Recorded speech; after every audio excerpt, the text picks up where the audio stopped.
Picture your dream home. I bet it's not filled with clutter. Having a clutter-free home is a common goal, no doubt. Unfortunately, it's far from reality for many people.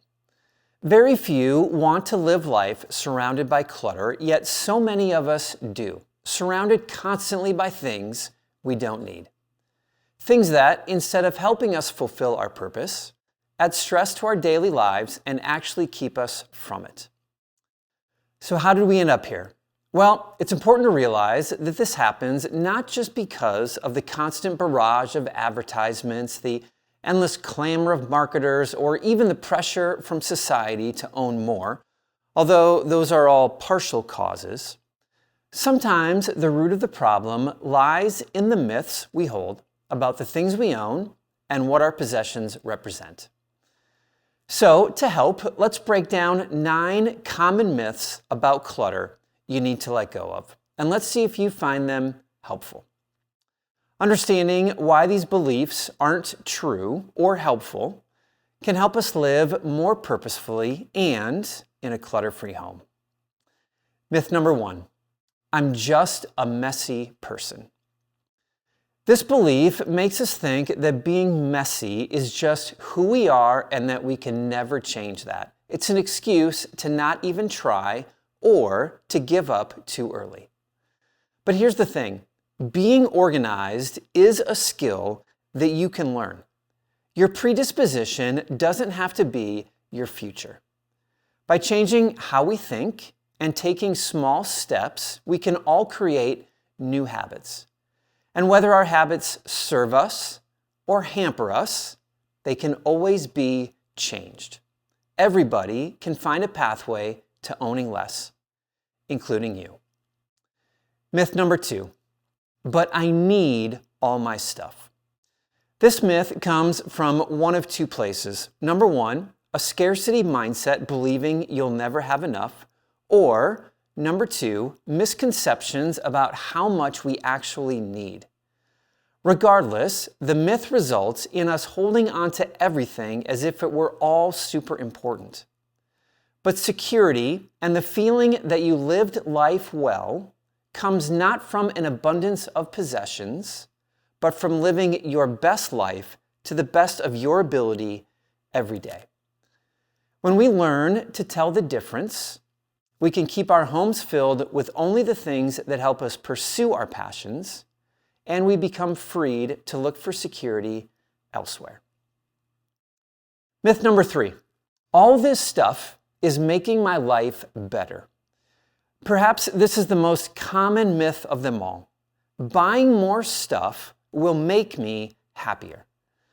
New possessions may bring a short-term burst of joy, but that quickly fades. As studies tell us, we always eventually settle back to our baseline feelings of happiness. Even worse, having too much stuff makes our homes confusing and messy, which is the very opposite of happiness. A home with less clutter actually does help us feel better and helps us focus on what's important, showing us that owning less is a better way to live.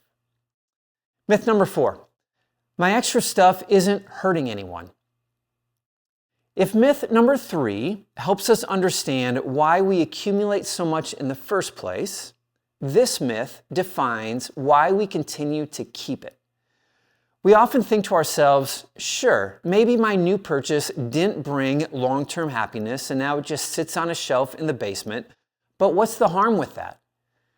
This belief ignores how clutter directly affects us. Every physical possession we own takes up physical space in our home and mental space in our mind. It is not a net neutral on our lives. It is a net negative. By noticing how clutter affects us and our home in negative ways, we motivate ourselves to take steps to make our homes a more peaceful and purposeful place. Myth number 5 that leads to a cluttered home. I'll use it someday. This myth keeps us holding onto things for a someday that never, ever comes.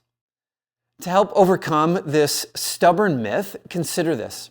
If we haven't used something for a long time, it's probably not as important to our lifestyle as we think. And even if we do end up needing it, there's almost always another solution available to us. Also, remember from the previous myth, holding on to things in case we need them isn't a positive. Clutter negatively affects us. So letting go helps us live more free and intentional lives, surrounded by things that actually bring benefit into our lives. Myth number 6. It was a gift, so I have to keep it. Gifts make us feel guilty, like we have to hold on to them forever. But the real point of a gift is the thought behind it, not the actual physical thing itself. Almost nobody wants to burden you with a gift. They want to bless you. And if their gift isn't bringing you joy, they don't want you to keep it. Now, I should mention, unfortunately, there are some people who are unhealthy gift givers, and they do add expectations to the things that they give you. But they're very few and far between. And maybe more important to remember is that an item given with expectations attached isn't a gift, it's a bribe. Myth number 7. I don't have time to declutter. Many of us think decluttering takes too much time. And depending on your starting point, that might be true. But decluttering is always something we can do little by little. Of course, as Zoe Kim says, you can always declutter just a little bit at a time, but do you really want to be decluttering for the rest of your life? The best approach is to rearrange your schedule temporarily to make progress in the most used areas of your home. The more time you invest decluttering, the more time comes back to you in terms of efficient living.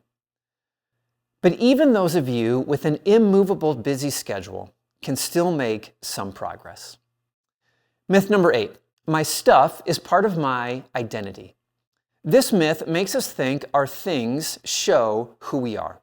We're known for having the big house or the fancy decorations or the closet full of designer clothes or fancy handbags. If you fall prey to this myth, remember, we're always changing and growing, and our stuff can never capture all of that. Even more, maybe the person we are becoming is about to be identified not by the things we own, but by the more meaningful things we choose to pursue.